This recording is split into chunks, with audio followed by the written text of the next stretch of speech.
tava vestido de colã, né? Ele faz fit dance. Nesse vídeo eu tenho uma conversa com ele falando que eu tenho muito orgulho da criança que ele é e que ele podia dançar, fazer qualquer brincadeira, que isso não era um problema a roupa que ele tá usando. E aí ele fala que ele sabe muito bem que eu sou uma boa mãe. E desde sempre, eu e o pai das crianças, a gente sempre falou que a nossa prioridade era a primeira infância das crianças serem apenas crianças. E eu não fazia questão de ter uma menina ou um menino, eu queria ser mãe. Quando chegou o Seba em casa e que ele começou a gostar de tudo que o Vicente não gostava, por exemplo, abriu um leque de... explodiu a cabeça, né? Eu falei assim, gente, e agora? As brincadeiras foi que eu tinha uma Barbie da Pequena Sereia e que eu nunca abri ela. O Sebastião quis abrir essa boneca. É normal um menino brincar de boneca? Eu nunca vi isso, né? Então acho que esse foi o alerta. E aí ele começou a assistir a Frozen. E é um musical, né? E tem toda uma história também, né? De você ser livre, de você poder ser quem você é, sem medo nenhum. E aí foi quando eu decidi fazer a festa. Um dia você viu um menino fazer a festa da Frozen. Mas ele tava de vestido, de unha pintada e tal. E na escola ele teve um episódio em 2022 que ele apanhou na escola, no carnaval, quando ele foi de vestido da Frozen. Porque disseram que meninos não podem usar vestido. E aí derrubaram ele no chão e cuspiram nele, falando que ele era um viadinho. E aí isso, tipo, falou, não dá. Não dá pra aceitar que isso seja normal. Sempre falo até que meu pai foi meu primeiro hater, né? Ele começava a falar uns absurdos de tipo, mas você não pode deixar ele usar essa fantasia, porque isso é de menina, né? Mas você tá incentivando ele a ser um negócio que ele não pode ser. Tipo, ele não verbalizava muitas coisas, mas ele falava com todas as letras que aquilo incomodava ele, né? E como eu morava na casa dele, por muitas vezes eu tirava do Seba, porque, pô, é a casa dele, eu tô aqui morando de favor, então beleza. Mas aquilo foi consumindo muito o Seba e ele falava, mas por que eu não posso usar, né? Tipo, é só uma fantasia. E aí um dia o Sebastião falou que ele queria ser uma menina, porque daí assim o vovô ia deixar ele usar a fantasia. Tem alguma coisa errada nisso, não é possível. Tipo, uma criança que nem sabe falar, verbalizar algo que tá incomodando ele, que é muito importante, é um alerta muito grande. E aí tem o lance também das pessoas confundirem, né, o brincar com a sexualidade, né. Então quando eu percebi que era isso que os meus pais estavam querendo dizer, aí era mais um motivo ainda. Tipo, e se ele for, quando ele for, né? Qual é o problema se ele for trans ou se ele for gay? Isso não é um problema, entendeu? E aí eu falei assim, nossa, será que eu tenho uma criança trans em casa? Conversei com os psicólogos pra entender o porquê que ele tava querendo ser uma menina, se era gênero mesmo, o que era. E aí a gente descobriu que ele queria ser uma menina porque ele queria não ver o vovô falando o tempo todo pra ele que ele não podia brincar. Aí pronto, aí eu tirei minha máscara, minha capa, tudo, falei, gente, é o seguinte, daqui pra frente ninguém mais vai falar nada pro Sebastião.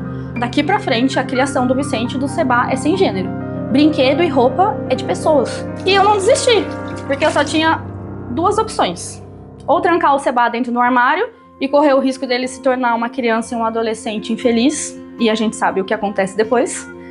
Ou eu lutar com todas as minhas forças e explicar pro mundo inteiro que é só um brinquedo e uma roupa. E aí o meu pai precisou de umas semanas, e aí ele voltou, pediu desculpa e a gente voltou a se ver, a se falar. Eu entendo que a sua criação foi muito difícil, né, diferente, né, porque a gente cresce num ambiente extremamente machista, né, mas não dá mais pra aceitar esse tipo de comportamento.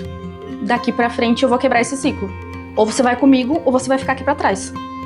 E aí ele falou que viu que eu não ia voltar atrás. Não tinha outra opção. A minha mãe, por exemplo, ela foi uma mulher que nunca falou não. Mas eu percebia que ela se incomodava com o fato de proteção, né? Eu tenho medo do que os outros vão falar. Eu falei assim, mãe, o Seba existe. As pessoas vão falar. Elas falam na escola, elas falam na padaria, você sabe, você vê as pessoas falando. Ou a gente acolhe ele e vamos junto, ou não tem como essa criança ficar trancada dentro de casa porque os outros vão olhar torto, né? E aí foi quando ele parou de falar que ele queria ser menina. Porque daí as pessoas entenderam que ele é um menino que gosta dessas coisas. E aí ele mesmo verbaliza. Eu sou um menino que gosta disso. E tá tudo bem. A psicóloga sempre falou que eu estava fazendo um bom trabalho de dar a liberdade dele ser quem ele é. E eu sempre perguntei pra ela, falei assim, mas você não acha que eu tenho um filho trans, né? Porque se eu tiver, eu quero dar o apoio que ele precisa, né? Porque eu não quero que ele se sinta uma criança que é rejeitada ou qualquer outra coisa. Aí ela falou assim, nesse momento o Sebastião não é uma criança trans, você está atendendo toda a demanda dele para este momento. Eu comecei a conversar com ele sobre bullying, sobre preconceito, expliquei para ele o que são pessoas trans, até para, ter, a representatividade, porque às vezes não é falado e ele não consegue entender porque não é dito, No começo de dezembro, o Sebastião me perguntou que ele, a gente tava viajando, E aí ele virou e falou assim, eu acho que eu sou gay. Porque eu acho os meninos bonitos. E dentro, do que eu expliquei, ser gay, porque o ano passado inteiro ele sofreu muito bullying de uma criança que passava o tempo todo chamando ele de gay, porque ele tinha cabelo comprido e porque ele usava mochila rosa da Frozen e tal, não sei o quê. E aí eu expliquei pra ele, filho, não é um problema ser gay. O problema mesmo é ser preconceituoso. Ser gay não é um problema, ok? Tudo bem, mas o que é gay? Gay são 2 homens que casam. E aí depois de vários meses, quase 1 ano, ele trouxe essa informação, com quase 10 anos, E eu acho que quando ele verbaliza que ele acha que ele ia ser gay, ele já consegue verbalizar que ele sente algo.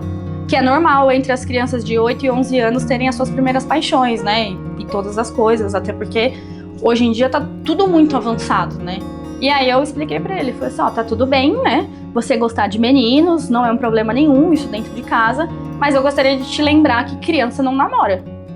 Então, se qualquer outro menino falar que quer beijar sua boca ou fazer qualquer outra coisa, você não pode fazer. Porque isso não é coisa de criança. Aí ele, tudo bem. Mas quando que pode, então? Sabe? Ele já traz informações e eu não posso ser uma mãe que tô fingindo que não tô vendo isso. Desse último ano pra cá, eu virei uma militante, da infância sem preconceito.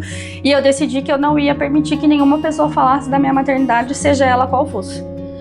Porque se tem uma coisa que eu faço e vivo desde o dia que eu decidi ser mãe, é me dedicar à primeira infância das crianças para eles se tornarem adultos funcionais e de bom caráter. Então, a partir do momento em que eu decido ser essa pessoa, obviamente eu chamo muita atenção de outras e eu recebo muito ataques. Não lembro agora qual vídeo que viralizou, eu acho que foi da dança dele, que ele tava vestido de colã, Ele faz fit dance. Nesse vídeo eu tenho uma conversa com ele falando que eu tenho muito orgulho da criança que ele é e que ele podia dançar, fazer qualquer brincadeira, que isso não era um problema a roupa que ele tá usando. E aí ele fala que ele sabe muito bem que eu sou uma boa mãe. Eu recebi muito hater falando que eu não podia deixar o menino fazer dança, usar vestido e que ele não tem maturidade para escolher esse tipo de brincadeira de criança. Eu recebi ameaça de morte, ataques assim, tipo, que eu vou arder numa árvore do inferno, enfim, todas essas coisas. E uma das mensagens que eu recebi foi de um advogado de Minas, o Wesley, falando que se eu quisesse agir de uma forma jurídica, ele estaria ao meu dispor e não soltaria minha mão. Porque ele foi uma criança que não foi escutada e que ele se sensibilizava com isso e que ele acreditava muito no meu trabalho na internet. E aí a gente decidiu por um basta e falar, olha, a internet não é uma cidade sem lei. Elas passam a ser denunciadas. Todos os comentários que a gente vê que passou dos limites, eu faço B.O. Eu acho que a gente precisa, primeiro de tudo, acabar com o machismo e a homofobia, As pessoas vão ter consciência de que o brincar não envolve gênero nem sexualidade. Então eu acredito que a conscientização da gente fazer uma infância sem preconceito, seja ele qual for, é a base pra gente conseguir criar adultos sem preconceitos e toda essa questão do brincar, enfim, da primeira infância.